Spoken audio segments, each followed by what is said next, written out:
gotta go inside a man's mind, as we do from time to time, to get the male perspective on things. And today it is all about the mancation. Our resident guys are going to weigh in on this new mantripping.com survey, which reveals the most popular destination for men traveling alone or with their guy pals. Here we go.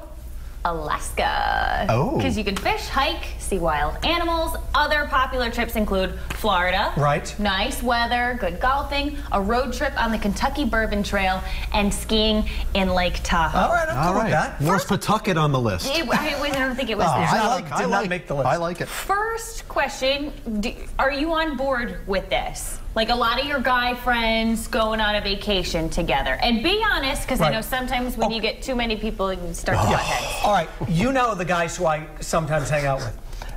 A couple of them don't leave, like, they vary, like, they Don't go leave a 10-mile radius. Federal Hill or Cranston. That's it. Me, I would go on the trip I would go to Alaska. I would go, with your guy friends, alone, what would it be? alone doesn't sound so bad.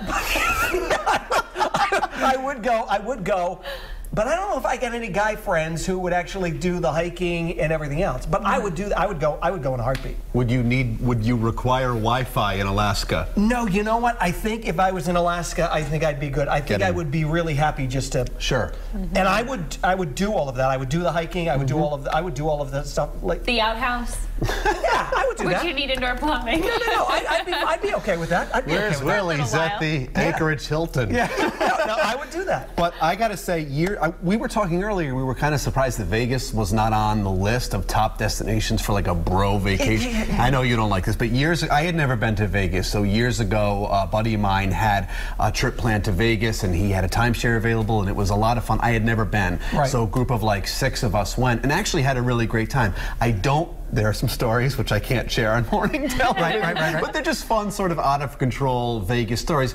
But I don't think I would need to go back there. I can see how some dudes might want to do that, but that Alaska thing sounds a lot of fun. Alaska sounds good. But you're not one of these guys who's going to be hanging out by the pool in Vegas. Oh yeah, let me take my shirt off and get ready for the bottle service at Caesar's Palace. With your cigar and everything else. So what's then your idea of a good, like, mancation?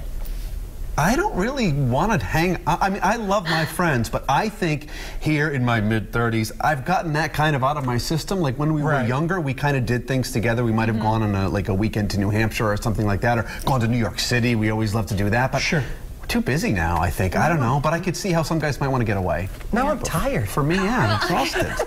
Tired. So the mancation is everyone stay at your own residences and take a nap. And look, I know a lot of these guys, they'll pack up their golf clubs and head to Florida. It sounds boring to me. Sure.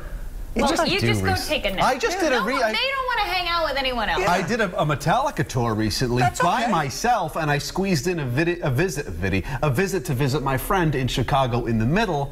I think solo traveling is the way to go. Nothing wrong with that. Unless there's someone special in your life. Whatever you want to do, just go do it. So to sum things up, leave them alone. Don't call us.